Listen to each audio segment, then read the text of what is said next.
Hello and welcome back to the world's most boring YouTube channel.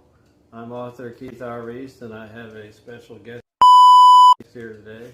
I haven't done a video in quite a long time, but I have now finished and released my 13th novel, and it came out in May a couple months ago, and this is what it's called, 8 Days on Maui, and it's about romance, passion, and murder, as you can see that.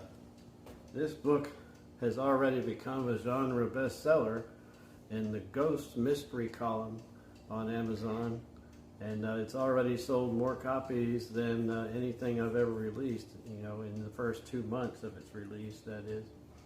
And the reason I have a special guest here is because Isabella just came back from Maui about, 3 weeks ago? Yeah, 3 weeks.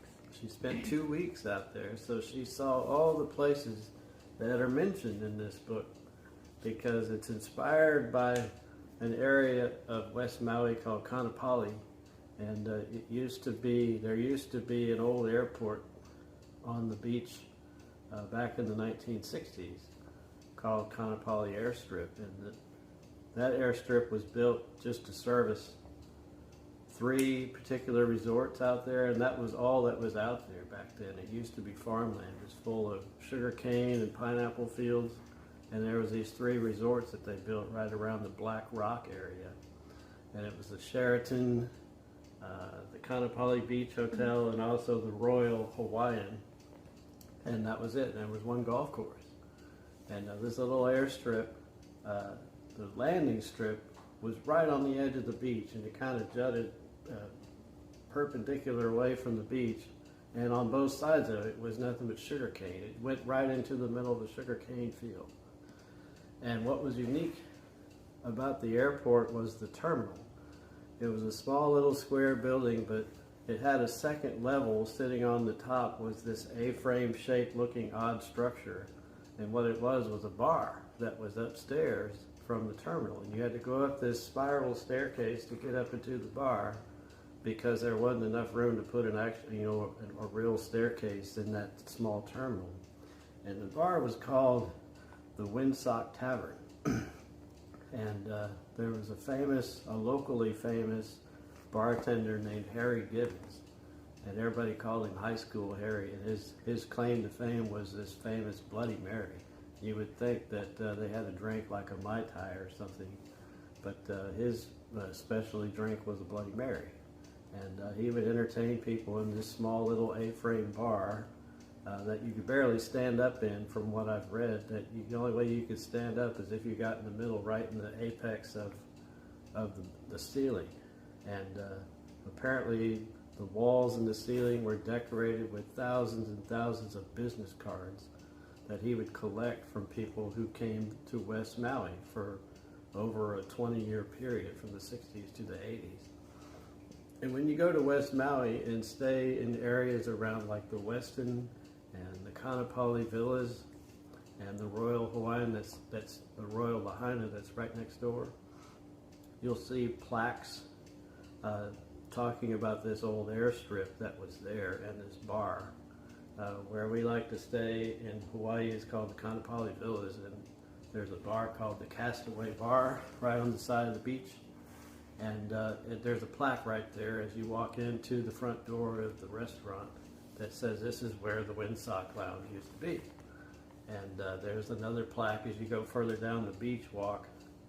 You get to a beach park called the Kahikili Park, where there's a lot of green space and picnic tables. And along the sidewalk, you'll see another plaque that designates where the actual landing strip was. So when I was there last year, I found that to be a very unique setting, and tried to wonder what it was like to have to set a story there. And that's where 8 Days on Maui came to be. And it's about a man who travels there on vacation and suddenly has an encounter with this mysterious woman, and he doesn't realize it, but she's a ghost.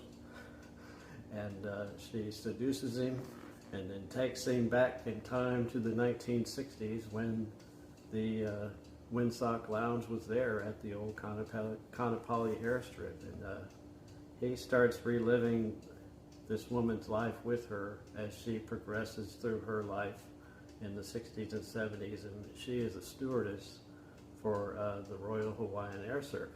That is the only airline that flies in and out of Kaanapali, and it's a romance, it's a murder mystery, and it's time travel. Plus, it's also a paranormal romance because the main character, Nikki, is a ghost. So there's a lot of humor involved and stuff that people who like romance novels would enjoy, but also people who like murder mysteries. And that seems to be catching a lot of people's attention. And this book has sold many, many copies in the last 2 months. And as I said, it's become a bestseller on the Ghost Mystery bestseller list.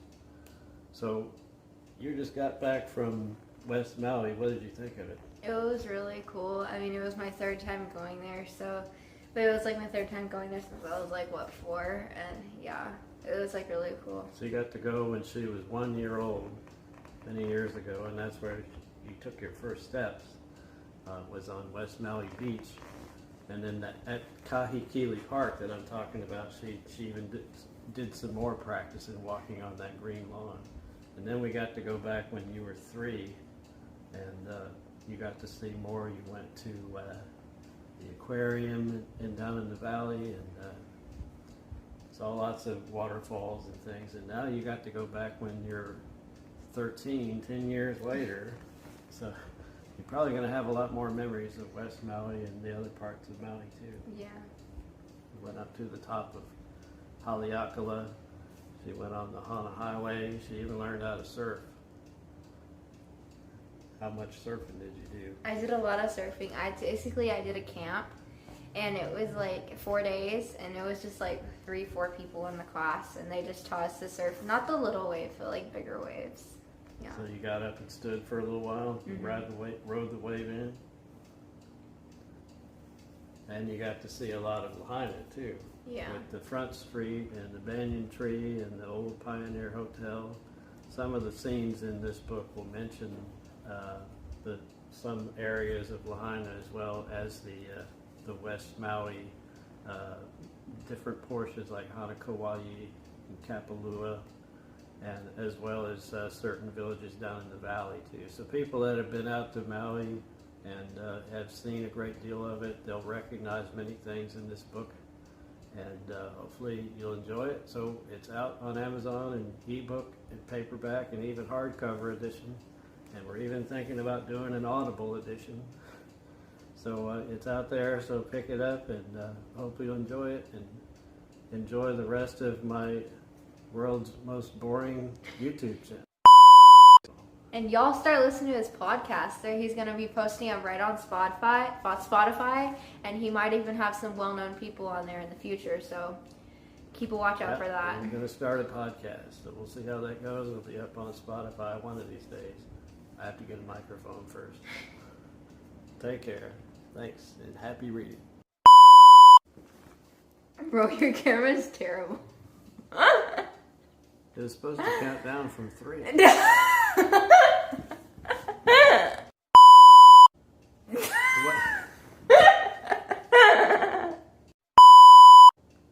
Hi, and welcome back to the world's most boring YouTube channel.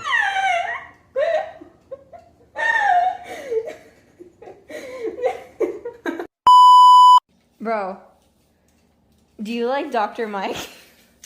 No.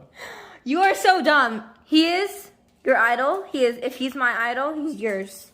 You're weird. No. Okay. Bye!